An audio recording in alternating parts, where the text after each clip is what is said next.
Hey everybody. So today I'm continuing on with another excerpt from chapter 1 of my book, A Christian Case Against Donald Trump. It's available on Amazon. I'm going to post a link below. Now, I wrote this section a couple months ago, but it seems like it gets more relevant every day. It's about Vladimir Putin as a model for the sort of quote-unquote Christian authoritarianism that some of Donald Trump's Christian followers want to see. I hit on this a few different times in the book, including a section later about Viktor Orban from Hungary. And then Trump name-checked Orban in the debate with Kamala Harris. He used Viktor Orban as a character witness for himself and as a world leader who admires Trump. Orban doesn't show up in this excerpt. Like I said, I talk about him later in the book, but these authoritarian leaders are peas in a pod. They use slightly different tactics to match their own context, but one of the things that's consistent among all of them is the way that they leverage traditional religious people in their countries to maintain power. So this is a section called Vladimir Putin, Case Study of a quote-unquote Christian strongman from chapter 1 of the book. When Vladimir Putin first came to power, Russia's fledgling democracy had already been crippled by rampant corruption.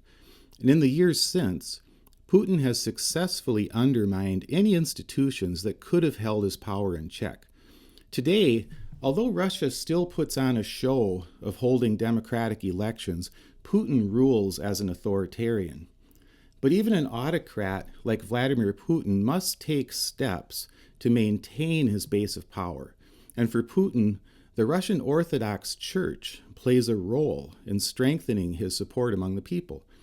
In her book, Strong Men, From Mussolini to the Present, Ruth Ben-Ghiat details some of the techniques authoritarians use to grow their power, such as propaganda, corruption, and violence. And she describes a common rhetorical tactic they employ, the promise to build a greater nation. In describing that greater nation, they'll invoke mythical themes of a better time in the past. They use this rhetoric to play on the fears and prejudices of the dominant culture, which quite often means the traditional religious culture of a nation. She writes, "Nostalgia for better times is also part of the equation, since the ruler's vow is to make the country great again.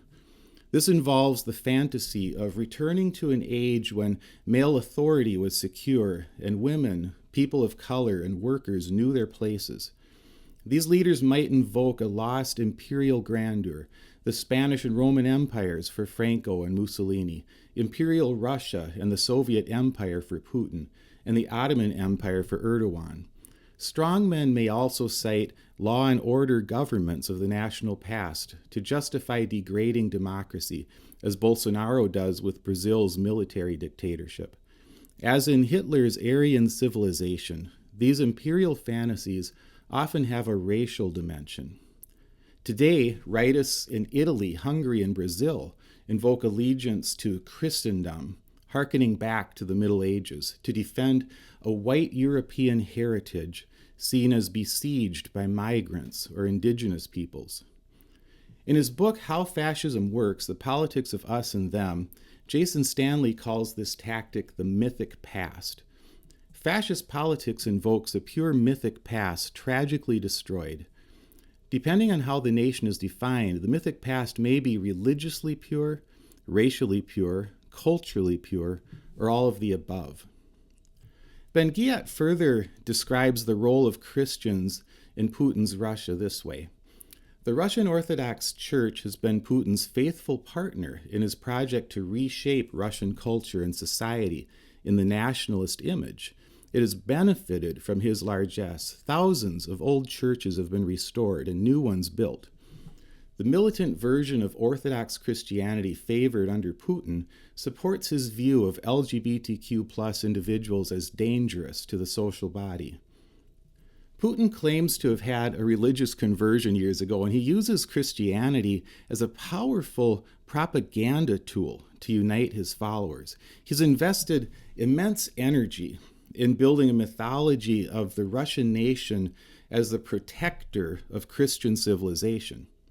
That's how strongmen use religious faith to build their power base. They hearken back to a mythic past when their nation or their tribe or their culture was shaped by the dominant religion of their people, and they call their followers back to that mythical time. They also create an enemy that they can rally their people against, an enemy that wants to destroy that pure mythical culture. And of course, they'll use all sorts of rhetoric about enemies outside their nation, but they also level their attacks against enemies within. Putin has successfully transformed Russia into a mafia state, a kleptocracy. He robs the country of its wealth, distributing it into his own hands and the hands of the oligarchs that he controls. He imprisons and assassinates his political enemies. He lies to his people on a massive scale. And in recent years, his war in Ukraine has destroyed hundreds of thousands of lives, the lives of his own people, as well as the people of Ukraine.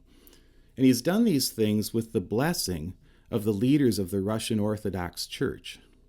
This is not primarily the fault of rank-and-file Russian Christians, but we have to acknowledge that many have turned a blind eye to Putin's abuses.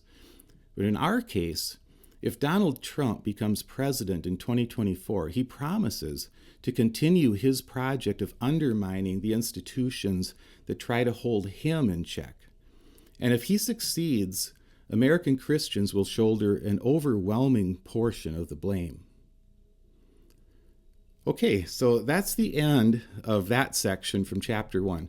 Now, if you find these videos valuable, please let your friends and family know about them. And if you buy the book and find it helpful, please leave a good review on Amazon. I've been so happy with the reviews that people are leaving there so far. So thank you, and thanks for listening.